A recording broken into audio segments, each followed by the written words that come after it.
Okay. I've changed my party now, and I think we will start Floor 6. I'm not sure if we'll finish it this part, because Floor 6 is a little bit like Floor 3. It's actually linked to Floor 7, but even more so. Floors 6 and 7, we're kind of going to end up exploring the two of them at the same time, and that's going to be a bit of a hint of what's to come. But as you can see, I have changed up my party here. I want to spread the experience around.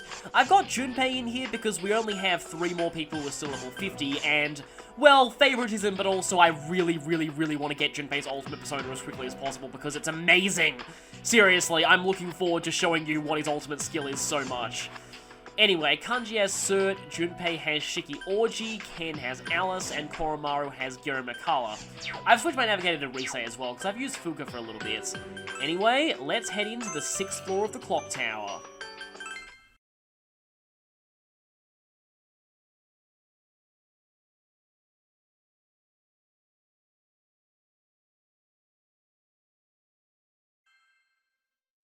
We are over halfway there. This place has 10 floors, but the 10th is just the final floor before the boss that really doesn't have anything but a save point. Actually, wait, no, the save point's on the 9th floor. So yeah, floor 10 is just the lead up to the end boss, and that's all. Oh, hey, it's a power spot. Let's go check it out. And that was a dud power spot. Alright, we got some treasure! Not yet, though. So as you can see, there are a lot of gaps in this floor. We'll find out why pretty soon. Because this floor introduces a new puzzle to the clock tower. Also have a shortcut over there. Can't go through it just yet.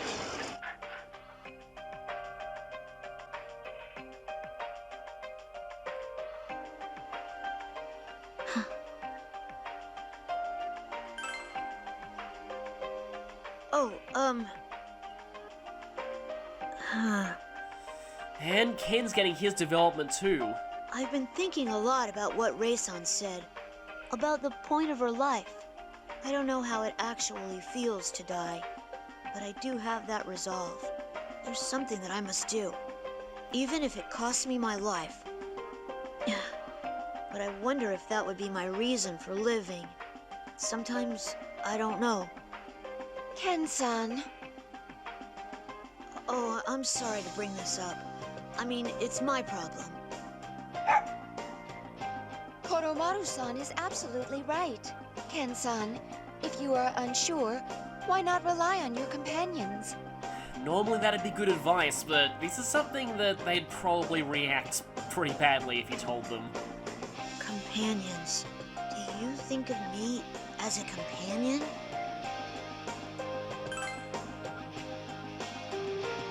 So I'm a companion to everyone too.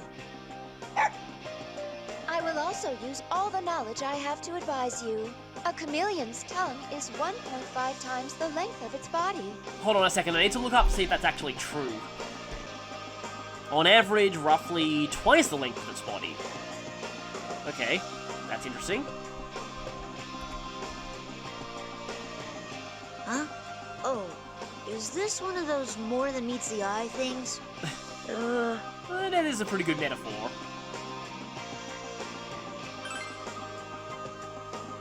Oh, okay. Once I get back home, there's someone I want to talk to. I didn't even want to understand them until now. But like Yukari-san said, some things you can't understand unless you take the time to try.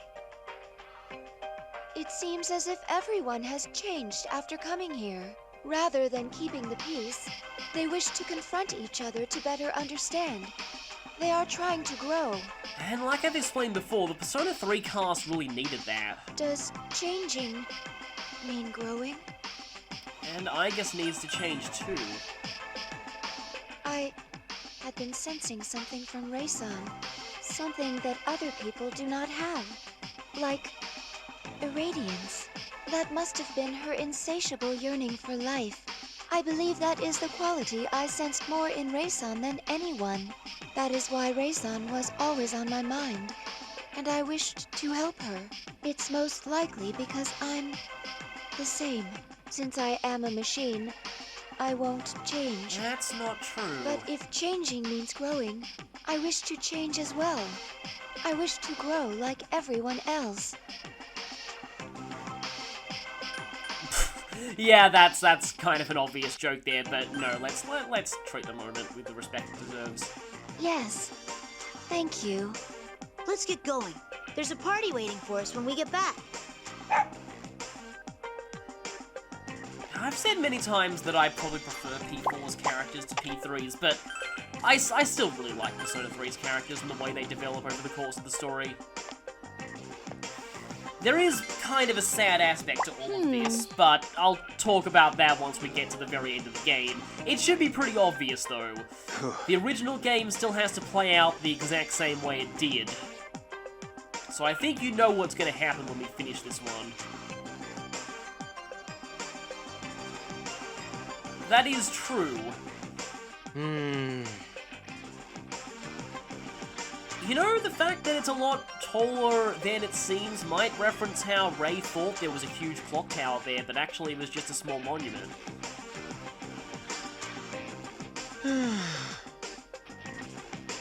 Climbing clock towers builds character. One thing I will say, what is it with clock towers in video games and having really good music? The clock towers in Castlevania games tend to have amazing music, and now this place has amazing music. Hey, that's a rare one, right? You better get it. I'll beat it for sure. Okay, so, one, I can get my revenge here, and two, Marie didn't say her really amazing hand quote. She has this one line that she sometimes says when there are hands, and it's one of the best navigator lines in the entire game. At least in my opinion. Luxury hands only weak, yeah, it's only weak to dark. Doesn't seem to be resistant to pierce, though. I don't think I need to use, Dragon Cry.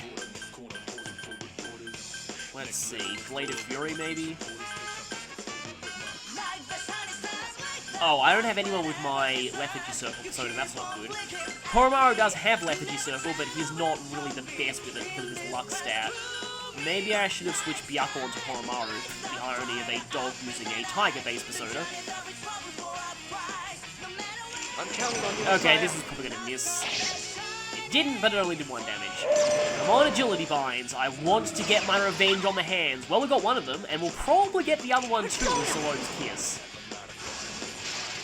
Yep, got the agility binds. Of course that would happen.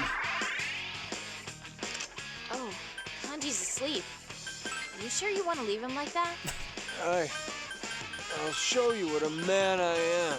I still love how nonchalant she is about that. Let's fight. Unfortunately, no crit. Oh, nice one. Oh, they can also cure their own binds. Of course they can. Please come back. Yes! I was hoping that would happen. Now somebody please wake up. Okay, Ken's up. Junpei's asleep? Right there? Rita, come back. And again, one of the sadder sleep points in this game overall. Megadola can't exactly crit anything, so I think I actually have to just do a basic attack here. Come on, Junpei or Kanji. Okay, good, at least one of them is dead. The moment you see that cut in, you know you've got a critical, and criticals are pretty much guaranteed to kill the hands. That is not immunity, but resistance at least. Buying their magic seems to be pretty useful. Come on, somebody else please wake up. Huh? No. The dog's asleep? He's so cute. That's a good quote. But yeah, I kind of makes sense that Marie would just call Koromaru the dog, because she's not really that familiar with him. And that would be an additional hit. Does that do 2 damage? Yes, it does. Good. No doubt thanks to Golden Link. And initiated self-destruct sequence. It should be down before it gets a chance. Unless, like, Koromaru doesn't wake up or something. Please wake up. That enemy's weak to darkness. Send their spirits to the eternal abyss. I'll hit you 10 times harder. Okay, Kanji, that was a pretty weird thing to say in response to that, but oh well. Let's actually just go for... I suppose I'll do Renewal Aura. Tidal Wave's not really going to matter when most of us are asleep. Well, I've got the SP to use Debilitate, I guess. I mean, this thing's gonna explode anyway, but might as well try and hit it a bit. The only thing it doesn't resist is Strike, so that's not Strike. Heat Wave is, though. And of course it nulls Light. So there's not a lot Ken can really do here. Persona! Come, let's try it. This is completely unrelated to the video, but the weather today just got really, really weird. It was warm and sunny in the morning, and mid-recording, it suddenly became really icy cold. I think it just felt like a cold front from the snowy mountains coming in. It's actually kind of, getting into winter where I live. We won, but we can't relax yet. Okay, good levels. Good levels. Wish there were 3 hands, but still. So, we have a new gimmick here. These gondolas.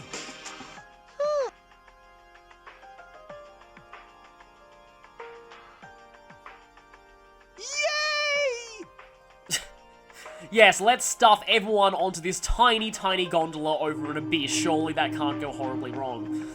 So the way these work is it's kind of like ice puzzles. They carry you all the way to the other end. But it also means the gondola is now on the other side, which means if we need to access it again from its original starting location, obviously it won't be there. And thus, all of us get shoved onto the gondola again. I like the way those lights are just hanging down from the ceiling. Oh, come on.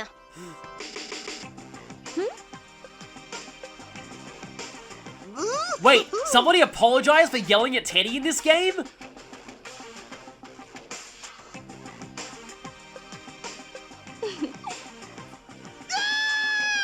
Oh, right, the universe has come back into balance. Good. Yes, Teddy never gives up despite his constantly getting owned. But as you can see, we can access the gondola from a different angle now. So that's going to be the gimmick not just of this Looks like I floor, found the stairs. but some other floors too. Also, we have A stairs, we don't have these stairs. Because yes, we're going to be exploring quite a little bit across both the 7th and 6th floors at this point. Now, if I remember right, there's a new enemy that starts showing up on the 6th floor. Let me just quickly check the notes, and yes. It's one that I actually remember as a mini-boss. Look, a treasure box. I call dibs on whatever's in there. Actually, Junpei, you might want to retract those dibs. That's a weird sentence. This? This one is locked. What's this? Huh? They both said, what's this at the same time. That's great. Everyone. Oh, man. Huh?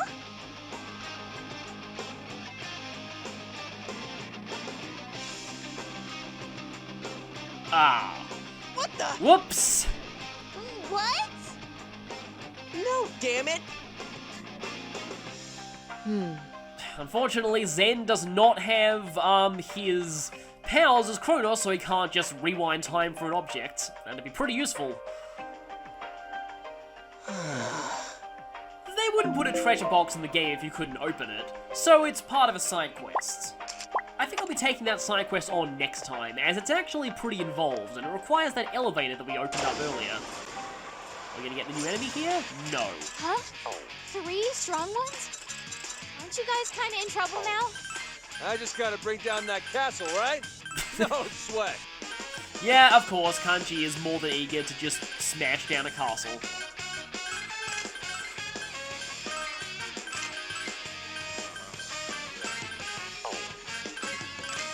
Oh, I forgot that Ken had died for me. That's interesting. Medium cut attack hits again if the user takes no damage that turn. That's interesting. Maybe I'll try that. Zanshinken! I'm not entirely sure what that means, but it sounds cool. Speaking of what things mean, though, I do actually know, I looked up what Torsatujin means, the ice-based, I thought they'd all die, so I can continue talking here. The ice-based Aw, slashing that attack. ended So too Jin soon. means blade, obviously, and it actually translates as just frozen blade. But it's kind of interesting, Torsatsu means freezing, but it's literally ice death. or ice kill, which, you know, I suppose that makes sense. Ah, look, it's a piston. Like I said, we're going to need to be going back and forth between I these think that two wall's hiding floors something. We should in check order it to out. fully explore everything. That was easy.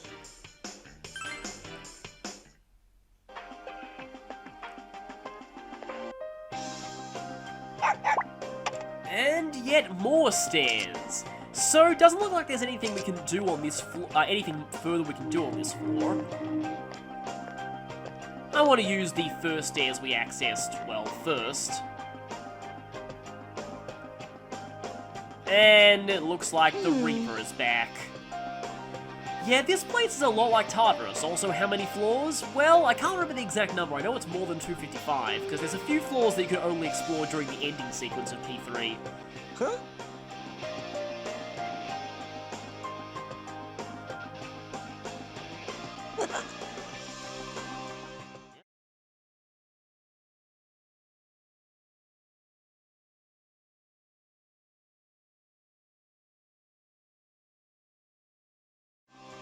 Yeah, let's get Oh, fire. Oh, there's an it's not FOE over Reaper, there. It's a Spider's.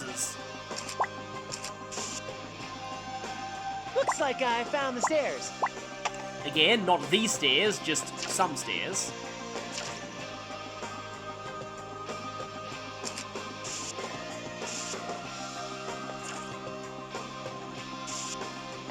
And it looks like this spider Hey, you think patrols a power very spots small emit, area. Negative ions or something?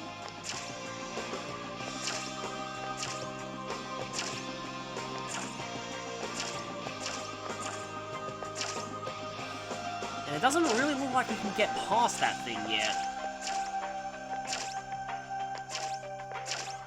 No, not the way we are now. We can go through here, though. That wall's bugging me. It's weirding me out. If there's a secret passage, we might as well open it. And now we can get behind the spider. And access a power spot, located directly behind the spider. Unfortunately, we're gonna have to go bouquet more because we can't take a step forward because that would get us jumped on by a Spider's. And you don't want to be jumped on by a Spider's. That tends to not end well for people. One of these gates here, yeah, they're really throwing all the gimmicks at you right now. Conveyor belts, gates, FOEs, now gondolas.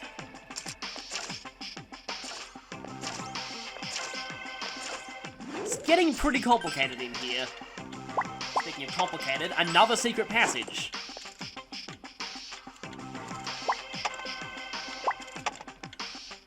Well, thankfully those shortcuts aren't really accessible, but we can't do anything here. We need to move a gondola over. Oh shit! That FOE's really close! Oh, and did I mention pistons? Because pistons are also back.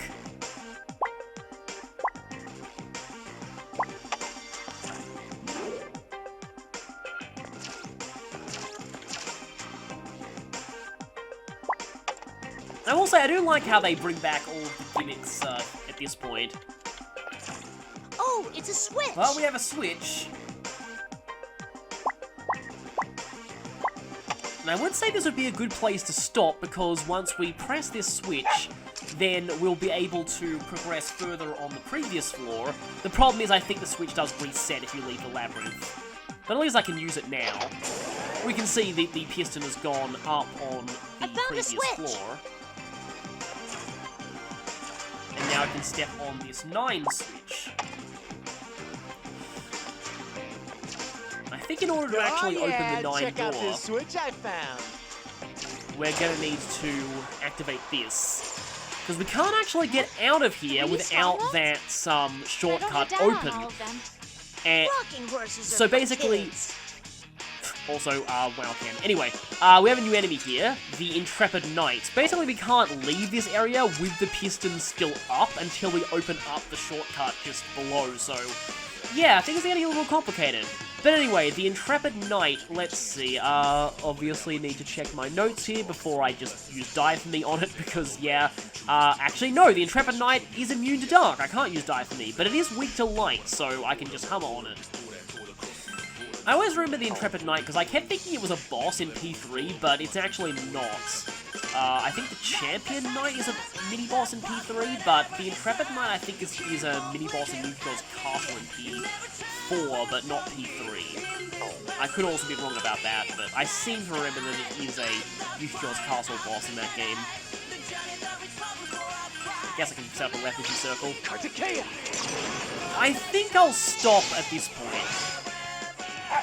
We've already got a little bit of an introduction to the 7th floor and the 6th floor.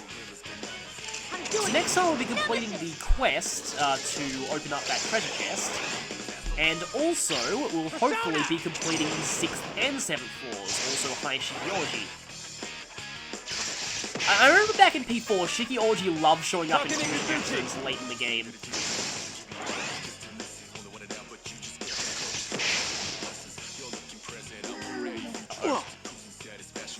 Well, good thing I brought Patronyms. What? Kanji turned to stone. Okay, you don't have anything more to say about that. Anyway, I guess I can just keep whamming that thing, and I suppose you can cure Kanji. Makes sense given how canon Kanji have been in this game. One thing that I wanted to say from earlier is that I personally, I know I said this right at the very beginning of the playthrough, but my personal interpretation of this game's two routes is that any events, like any route-exclusive events that don't directly contradict each other are all canon. So I like to think that the Kanji and Ken interactions are canon even on the P3 route. Because they really play into Ken's desire to change. Okay, we should get an all-out attack here, hopefully. I don't like how all-out attacks are random, even if you have a lot of people boosted, which is kind of unfortunate. It's kind of, this is a bit of a weird tangent, but it reminds me of how in Devil Survivor, I don't like how that game's equivalent of the press turn system, getting extra turns is actually random, even if you do hit an enemy's Leader, weakness. your defense was lowered. If you get attacked, it'll hurt. Suddenly she sounds serious. But yeah, the way things work in that game is, can be kind of annoying sometimes. That is, if you don't just straight up start out with, an extra turn due to your agility stat. When I was playing that game, I actually pumped up agility on the main character to start with, because I thought, agility gives you more chance at extra turns in battle. Obviously, agility is an important stat, right? And that didn't really work out for me. Well, more than I learned that Joe had the exact same stat combo was going with the main character. That being magic and agility. So I decided to switch the main character to focus almost entirely on magic, and then Fumi did that exact same combo, so I had him focus on magic and endurance, which I probably should have been focused on from the very beginning. Let's go. Yes, I can show this little area, which, yeah, it really is a little area. There's nothing we can do here whatsoever. So that's as good a time as any to head back to base. Not with that, with that. So, we kind of did 2 3/4 floors for the price of 1. I hope I didn't accidentally miss any stroll conversations too. Ken shows courage, huh? Yeah, I hope I didn't make any expire by heading to floor 7 early. But anyway, with that, I will see you next time for hopefully completing floors 6 and 7. See you all then.